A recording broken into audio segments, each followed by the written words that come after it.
Anaconda franchise ২০০৯ সালের চতুর্থ cinema trail of ব্লাডের গল্পে আপনাদের স্বাগতম। এটা এমন একটা গল্প যেখানে বিজ্ঞান আর লোভ মিলে জন্ম দেয় এক ভয়ঙ্কর অমর দৈত্যের, যার হাত থেকে পালানো প্রায় অসম্ভব একটা ব্যাপার।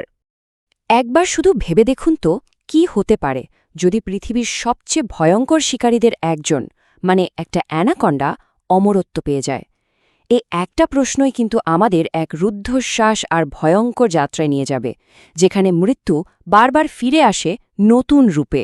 আচ্ছা, তাহলে চলুন জেনে নেওয়া যাক কিভাবে বিজ্ঞানের হাত ধরে জন্ম নিল এই অদম্য শিকারী।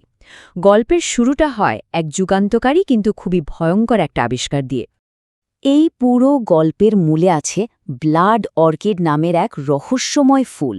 বলা হয় এর থেকে তৈরি সেরাম মৃতপ্রায় কোষকে আবার জাগিয়ে তোলার এক অবিশ্বাস্য ক্ষমতা রাখে, আর এই ক্ষমতাটাই একটা সাধারণ অ্যানাকন্ডাকে বানিয়ে দেয় এক অমর দানব। তো এই ভয়ঙ্কর প্রক্রিয়াটা কিভাবে ঘটল? পিটার নামের এক বিজ্ঞানী হাইব্রিড অর্কিড থেকে এই সিরামটা তৈরি করেন।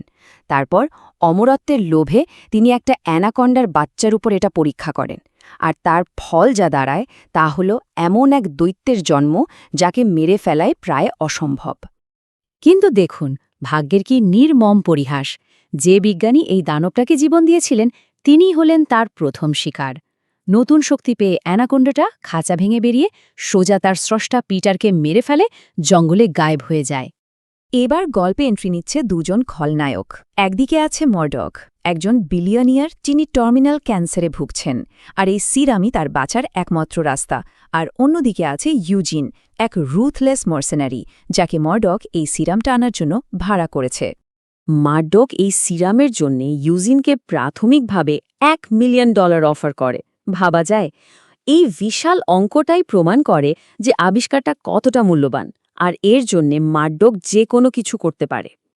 তো এবার আমরা গল্পের দ্বিতীয় পর্বে চলে এসেছি, যেখানে জঙ্গলের গভীরে বেশ কয়েকটা দল নিজেদের অজান্তে অ্যানাকন্ডার শিকারের এলাকায় ঢুকে পড়ে, আর তখন থেকেই পরিস্থিতি আস্তে আস্তে নিয়ন্ত্রণের বাইরে যেতে শুরু করে। জঙ্গলের ভেতরের অবস্থাটা কিন্তু বেশ জটিল। এখানে দেখুন, মোট 3টে আলাদা দল 3টে আলাদা উদ্দেশ্য নিয়ে জঙ্গলে ঢুকেছে।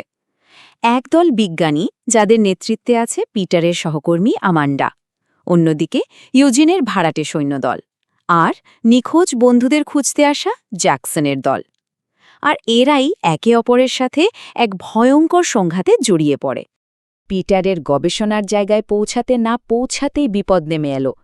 অ্যানাকন্ডাটা হঠাৎ করেই অ্যামান্ডার দলের ওপর হামলা করে আর তার একজন অ্যাসিস্ট্যান্টকে নির্মমভাবে মেরে ফেলে। দানবটা যেন বুঝিয়ে দেয় যে সে ফিরে এসেছে, আগের চেয়েও অনেক বেশি শক্তিশালী হয়ে। অ্যামান্ডা কিন্তু ছেড়ে দেওয়ার পাত্রী নয়। সে লড়াই করে এবং কৌশলে ল্যাবের একটা অংশ অ্যানাকন্ডাটার উপর ফেলে দেয়। এক মুহূর্তের জন্য মনে হয়, যাক, দৈত্যটা শেষ পর্যন্ত মারা গেছে, বিপদ কেটে গেছে। কিন্তু জ্ঞান ফিরতেই অ্যামান্ডা এক ভয়ঙ্কর সত্যি দেখতে পায়। সে দেখে সাপের বিশাল দেহটা সেখানে নেই। সাথে সাথে শিরদাঁড়া দিয়ে একটা ঠান্ডা স্রোত বয়ে যায় তার। সে বুঝতে পারে সিরামটা কাজ করেছে। সাপটা আবার বেঁচে উঠে পালিয়েছে। পরিস্থিতি এখন আরও জটিল, আরও ভয়ঙ্কর। যারা বেঁচে আছে তারা এখন দুটো মারাত্মক বিপদের মাঝখানে আটকা পড়েছে। একদিকে সেই অমর অ্যানাকন্ডা, আর অন্যদিকে ইউজিনের নিষ্ঠুর ভাড়াটে সৈন্যদল, যারা সিরামের জন্য কাউকেই ছাড়বে না। আর যা হওয়ার তাই হল। অ্যামান্ডার লড়াইয়ের গুলির শব্দ শুনে বাকি দুটো দলও সেখানে ছুটে আসে, আর সেখানেই তারা সবাই একসঙ্গে সেই বিশাল, অপরাজেয় আর ক্ষুধার্ত প্রাণীটাকে দেখতে পায়, যেটা তাদেরই তাড়া করছে। কিছুক্ষণের মধ্যেই ভাড়াটে সৈন্যরা বিজ্ঞানী আর উদ্ধারকারী দলটাকে ধরে ফেলে, আর অ্যামান্ডাকে দিয়ে কাজটা করানোর জন্য ইউজিন এক মুহূর্ত না ভেবে উদ্ধারকারী দলের সদস্য প্যাট্রিককে ঠান্ডা মাথায় গুলি করে মেরে ফেলে। কিন্তু ইউজিনের নৃশংসতা এখানেই থামে না। যখন উদ্ধারকারী দলের আরেক সদস্য ওয়েন্ডি পালানোর চেষ্টা করে, ইউজিন তাকেও গুলি করে মেরে ফেলে। সে পরিষ্কার বুঝিয়ে দেয় যে তার পথ থেকে পালানো অসম্ভব। আর এখান থেকেই শুরু হচ্ছে গল্পের সেই বিস্ফোরক ক্লাইম্যাক্স, যেখানে বিশ্বাসঘাতকতা, লোভ আর বিস্ফোরণের মধ্যে দিয়ে এক ভয়ঙ্কর শেষ যুদ্ধের সূচনা হয়। শুধু শক্তিশালী না, অ্যানাকন্ডাটা যে কতটা বুদ্ধিমান সেটারও প্রমাণ পাওয়া গেল। যখন একজন ভাড়াটে সৈন্য গ্রেনেড মারতে যায়, সাপটা চালাকি করে সেখান থেকে সরে যায়, ফলে লোকটা নিজের গ্রেনেডেই মারা যায়। বোঝাই যাচ্ছে তারা এক ধূর্ত শিকারীর মুখোমুখি হয়েছে। এই চরম গণ্ডলনের মধ্যেই স্কট একটা অসাধারণ আত্মত্যাগ করে। সে অ্যামান্ডাকে বাকি সেরামটুকু নিয়ে পালানোর সুযোগ করে দেওয়ার জন্য জেনে শুনে নিজেকে অ্যানাকোন্ডার সামনে শিকার হিসেবে তুলে দেয়। স্কটের আত্মত্যাগের পর অ্যামান্ডা একটা মরিয়া প্ল্যান করে। সে একটা পেট্রোলের ব্যারেলে সিরাম ঢেলে সাপটাকে কাছে টানে আর তারপর ব্যারেলে গুলি করে। এক বিশাল বিস্ফোরণে অ্যানাকন্ডাটা পুড়ে ছাই হয়ে যায়। অন্তত তখন সেটাই মনে হয়েছিল।